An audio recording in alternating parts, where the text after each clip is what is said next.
सभी भाई बहनों को जय मसीह। आपका स्वागत है हमारे इस वीडियो में। परमेश्वर आप सभी को आशीष दे। तो मेरे प्रिय भाई बहनों, आज का जो हमारा टॉपिक है वो काफ़ी ही महत्वपूर्ण है, क्योंकि जितने भी मसीह भाई बहन हैं उनके जीवन में इस बात को लेकर बहुत ही ज़्यादा हलचल मचती रहती है। जैसे कि आपको मालूम होगा कि जो नए मसीह भाई बहन हैं, जो अभी स्टार्टिंग में आए हुए होते हैं, यही नहीं लगभग 1 साल या 2 साल के मसीह भाई बहन विश्वासी लोग, तो उनके जीवन में ये सब बातें ज़्यादा ही उन्हें डिस्टर्ब करती हैं। तो वो ढूंढने लगते हैं कि हमें कोई बताने वाला हो कि हम जान पाएँ कि आखिर परमेश्वर की इच्छा क्या है।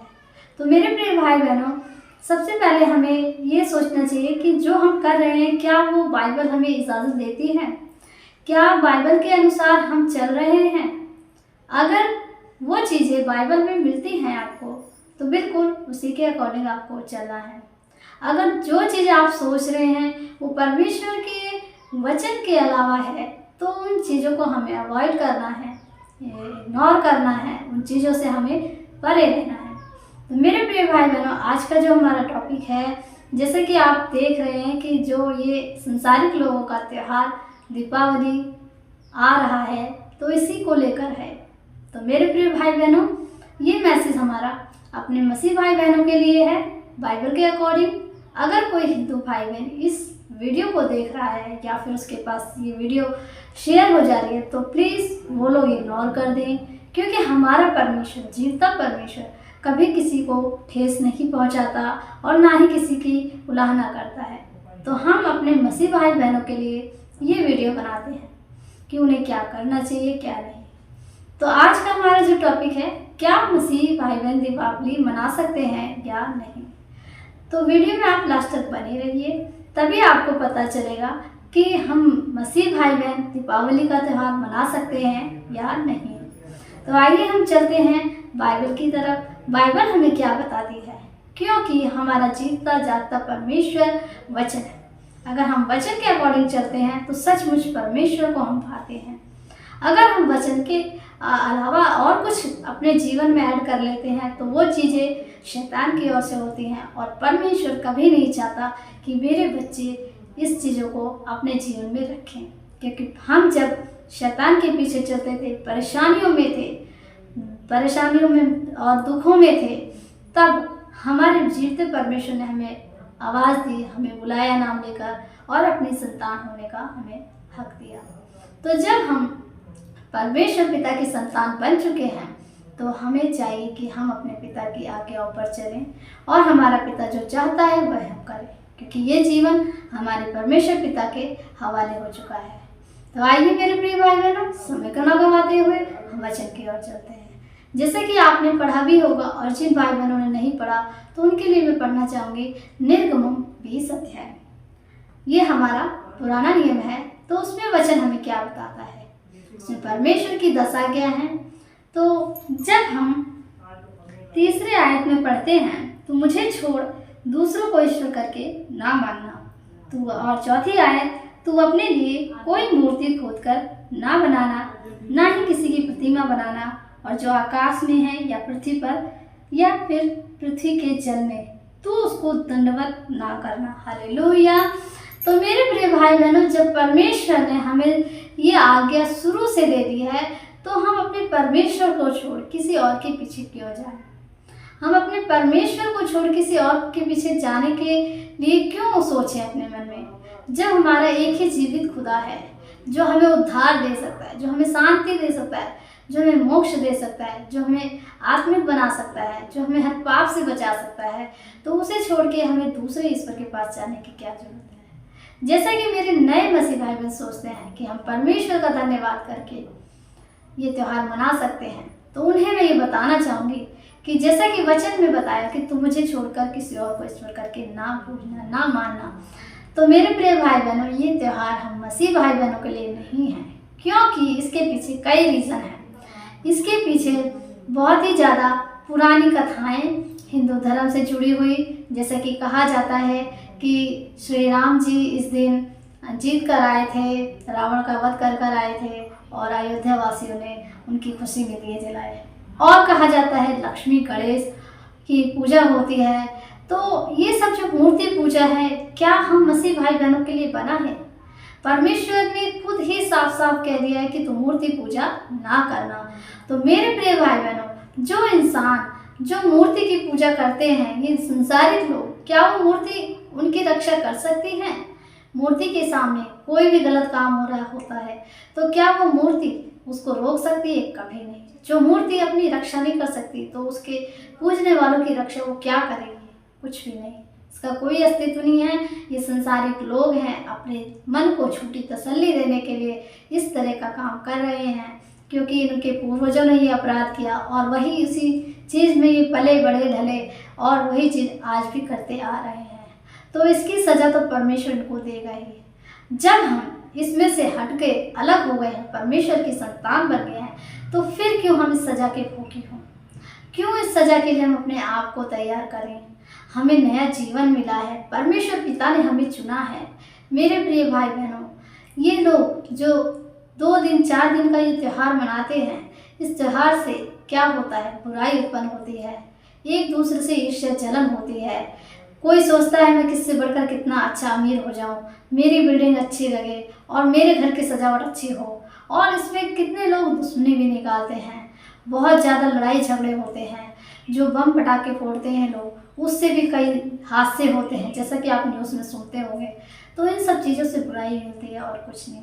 जो पैसा हम फिजूल खर्च करते हैं, जो पैसा हम बर्बाद करते हैं, अगर वही किसी दुखी भाई बहन की सहायता के लिए लगाना होता है तो इन लोगों को कहते हैं कि हमारे पास है ही नहीं, क्योंकि शैतान ने इनके ऊपर इस तरीके से कब्जा किया हुआ है कि इनकी बुद्धि पर पर्दा डाल दिया है, इन्हें कुछ नहीं दिख रहा।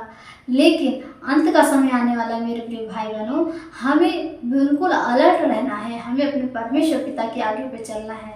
यदि हम तन मन से परमेश्वर पिता की आज्ञा पर चलते हैं तो मेरे प्रिय भाई बहनों, हम सचमुच परमेश्वर के मिरास के भागी होंगे। परमेश्वर ने जो घर तैयार कर रखा है उसमें हम लोगों को वास करना पड़ेगा, उसमें हम रहेंगे परमेश्वर के साथ सुख से, शांति से, आनंद से। तो मैं यही चाहती हूँ कि जितने मेरे मसीह भाई बहन हैं, आज इस वीडियो के द्वारा ये मैसेज ले लें कि हम कोई भी संसारिक त्यौहार हो उसे नहीं सेलिब्रेट कर सकते, क्योंकि ये संसार में बनाया है और संसार में से हम नहीं हैं, संसार में से हम अलग कर लिए गए हैं। परमेश्वर ने अपनी संतान बना ली, हम इस्राएलियों को अलग कर रखा है। तो हम ऐसा कोई काम ना करें कि जो परमेश्वर को अच्छा ना लगे। इसी प्रकार से नया नियम यूहन्ना 1 अध्याय में जब आप पढ़ेंगे तो वहाँ पर वचन हमें बताता है कि आदि में वचन था और वचन ही परमेश्वर था, और परमेश्वर आदि से ही वचन, सब चीज़ परमेश्वर के द्वारा हुई। परमेश्वर ने ही हम सबको उत्पन्न किया, मनुष्य को, और ये सृष्टि रचाई। और जैसे कि कहा जाता है कि परमेश्वर का वचन ज्योति है, सचमुच जिसके जीवन में वचन है उसके जीवन में ज्योति है। लेकिन जब ज्योति जगत में आई तो अंधकार ने उसे ग्रहण नहीं किया, यानी कि ये संसारिक लोग, इन संसारिक लोगों के जीवन में बड़ा ही अंधकार पड़ा हुआ है। तो वो अंधकार मिटाने के लिए ये झूठे रोशनी करते हैं, 2 दिन के लिए, 4 दिन के लिए दीप जलाते हैं, मोमबत्तियाँ जलाते हैं, लाइट्स लगाते हैं, लेकिन होता क्या है? फिर वही अंधकार उनके जीवन में आ जाता है। क्या सारी जिंदगी का अंधकार 2 दिन की रोशनी से दूर हो सकता है? और वो भी कृत्रिम रोशनी जो बनाई होती है अपने हाथों से। तो जब हमारे जीवन में जीवती जागती रोशनी यानी लाइट परमेश्वर है, तो हमें इन दीप और इन मोमबत्ती की क्या ज़रूरत है? हमारा खुदा अंधकार का नहीं, ज्योति का खुदा है। हम ज्योति के संतान हैं, हम तो हमेशा ही लाइट में रहते हैं, हमारे जीवन में हमेशा लाइट रहती है। तो फिर इस छोटी मोटी लाइट की, इस छोटे मोटे त्यौहार की क्या ज़रूरत है? कोई ज़रूरत नहीं है मेरे प्रिय भाई बहनों, क्योंकि बहुत से लोग हिंदू समाज से निकलकर परमेश्वर में आते हैं। मैं खुद एक हिंदू धर्म की महिला थी, लेकिन आज एक मसीह महिला बन गई हूँ। तो मेरे प्रिय भाई बहनों, मैं आपको यही मैसेज देना चाहूँगी कि जो वचन हमें बताता है हमें वही करना है, वचन के खिलाफ हमें कुछ नहीं करना।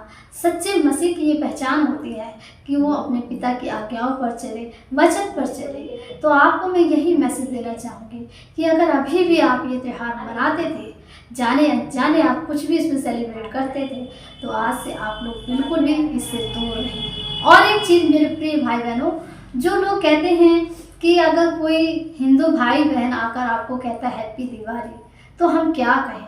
तो आपको ज़रूरी नहीं है कि आप भी हैप्पी दिवाली कहें या सेम टू यू कहें। ऐसा कहने की कोई ज़रूरत नहीं है, क्योंकि हम उसमें शामिल नहीं हैं, हम अलग हैं। तो आप कह सकते हैं परमेश्वर आपको आशीष दे। इस तरीके से आप उनके सवालों का जवाब दे सकते हैं और उनकी बात का उत्तर इसी प्रकार से दिया जाता है।